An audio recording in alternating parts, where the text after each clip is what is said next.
Film शुरू होती है एक गांव को दिखाने से। हम एक घर में डैनी नाम की एक औरत को देखते हैं जो पूरे घर को ठीक कर रही थी। उसका हस्बैंड दिमाग का डॉक्टर है। उसके हस्बैंड का नाम टेड होता है। अब उनका ये नया घर एक ऐसी जगह पर था जहाँ नेटवर्क भी ठीक से नहीं आ रहा था। कई बार डैनी की वो पिछले काफी दिनों से घर को ठीक करने का काम कर रही थी क्योंकि घर बहुत पुराना था। अब डैनी को घर में एक ऐसी जगह मिल जाती है जहाँ नेटवर्क आ रहा है, इसलिए वो टेड को कॉल करके उससे थोड़ी बातें कर लेती है क्योंकि उसका टाइम नहीं गुजर रहा था, वो बोर हो रही। अब किसी काम के सिलसिले में टेड को आज हॉस्पिटल ही रुकना पड़ता है, इसलिए घर में डैनी को अकेले ही रात गुजारनी पड़ी और दरवाजे के पास ही घर के अंदर वाली साइड पर टेंट लगा लेती है सोने की। रात काफी हो गई थी। कुछ देर बाद दरवाजे पर एक अनजान आदमी आया और वो दरवाजे की खिड़की से अंदर झांक रहा। वो डैनी से बात करता है। कहने लगा कि दरवाजा खोलो क्योंकि तुम्हारी जान को खतरा है, कोई तुम्हें मारना चाहता है, तुम्हारे घर में घुस आया है। अब डैनी को इस आदमी से ही डर लग रहा था, इसीलिए वो दरवाजा खोलने से मना कर देती है। जाहिर है इस तरह किसी भी अजनबी पर भरोसा करना बेवकूफी थी। ये नकली आँख वाला मरीज बड़े प्यार से डैनी से बात कर रहा था।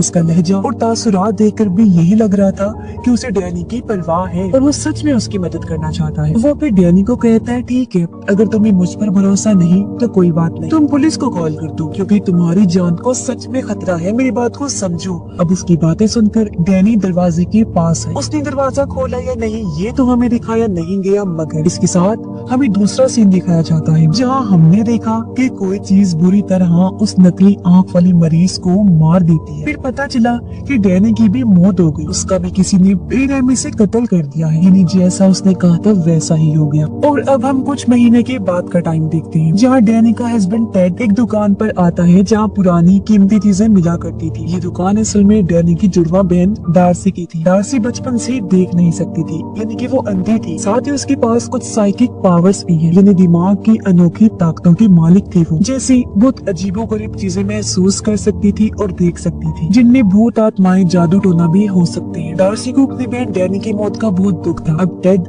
अक्सर उससे मिलने आया करता था, मगर उसे डार्सी की उल्टी सीधी बातों पर यकीन नहीं था और उसका ये दावा था कि मैं पैरानॉर्मल चीजों को महसूस कर सकती हूँ, यानी ऐसी चीजें जिन्हें समझ पाना आम इंसान की बस की बात नहीं है। इस टाइम उसके हाथ में एक बेल थी। वो टेड को बताती है कि ये बेल एक लड़के की जिंदगी से जुड़ी हुई, मगर एक दिन उसकी बेरहमी से किसी ने जान ली और अब मैं उसे इस बेल के जरिए महसूस कर सकती हूँ। टेड यहाँ उसे कुछ देने आया था। जो चीज डार्सी ने ही मनवाई थी वो कोई ऐसी खास चीज थी जो उस नकली आँख वाले मरीज से जुड़ी हुई हो, क्योंकि उसके जरिए डार्सी ये पता लगवाना चाहती थी कि आखिर क्यों उसने डैनी को मारा और इस टाइम वो क्या सोच रहा है। तो अब वो चीज जो रुमाल था टेड उसके हवाले कर देता है। बातों ही बातों में डार्सी को पता चला कि अब टेड ने किसी और लड़के के साथ रिश्ता बना लिया है जिससे वो जल्द ही शादी कर लेगा। हालांकि डैनी को मरे ज्यादा दिन भी नहीं हुए। अब ये बात डार्सी को बुरी तो लगी मगर वो जाहिर होने नहीं दी। टेड अपने उस दोस्त के बारे में डार्सी को बताते हुए कहता है कि वो पहले मेरी दोस्त थी, मगर अब क्योंकि मुझे किसी सहारे की जरूरत है तो हम दोनों ने ताल्लुक बना लिया और शादी करने का फैसला कर लिया है और वो हमारे ही हॉस्पिटल में काम करती है। इतना बोलकर वो वहाँ से चला गया, मगर हम समझ जाते हैं कि उस रात टेड का हॉस्पिटल रुकने का मकसद अपनी दोस्ती हो सकती है, जिस वजह से डैनी को रात अकेले ही गुजारनी पड़ी, यानी वो पहले से ही उसे धोखा दे रहा था। अब शाम को डार्सी अपने घर आ गई, साथ में वो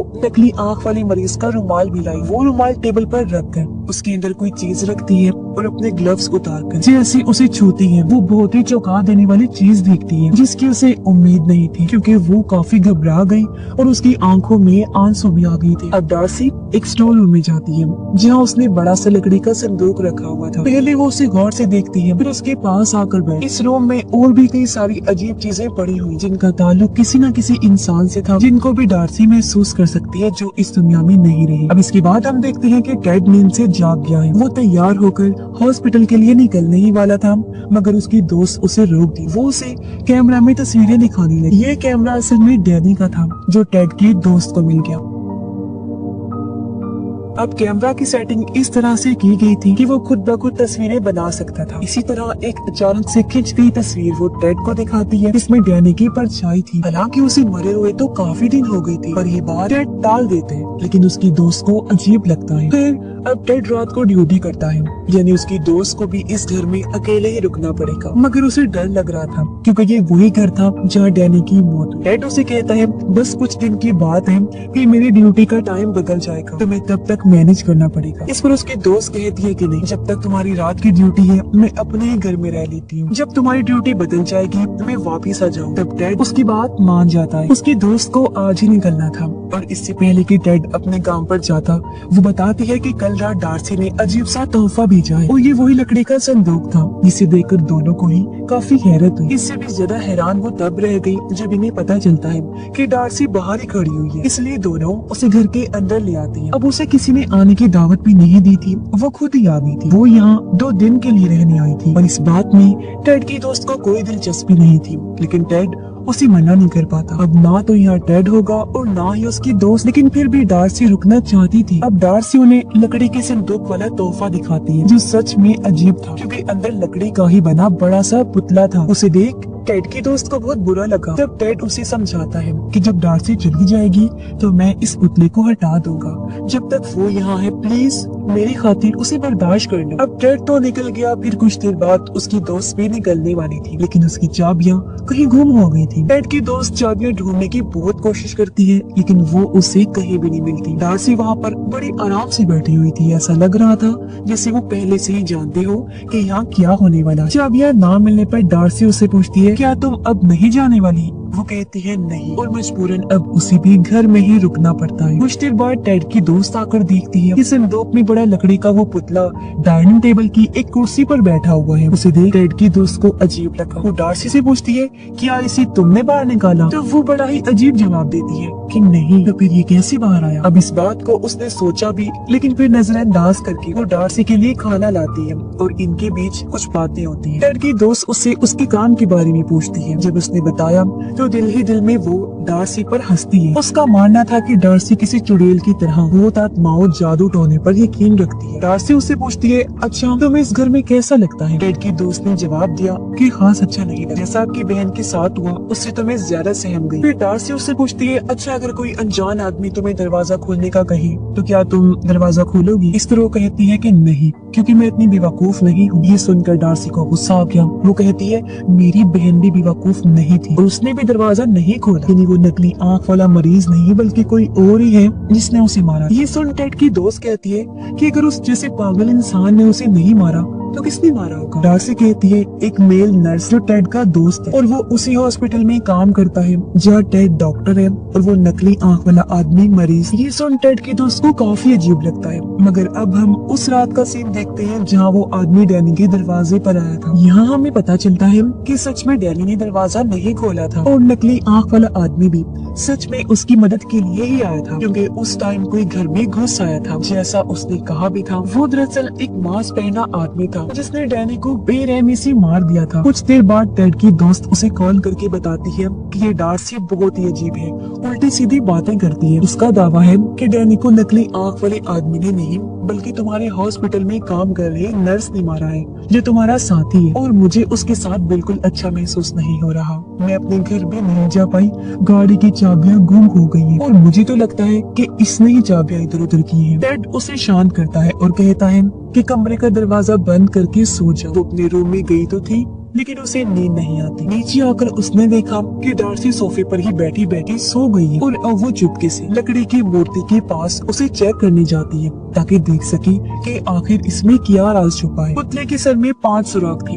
टेड की दोस्त ने जब चेक किया तो एक में से डैनी और डार्सी की तस्वीर निकली, एक में था दांत और एक में छोटी सी खून की बोतल निकलती है। पर इसी बीच डार्सी की आंख खुलती और वो गुस्से में कहती है कि सारी चीजें वापस रख दो। टेड की दोस्त वो चीजें वापस पुतले के सर में रख देती है और उसके जाने के बाद अब डार्सी पूरी रात पुतले के सामने ही गुजारती है, लेकिन टेड की दोस्त को डर लग रहा था।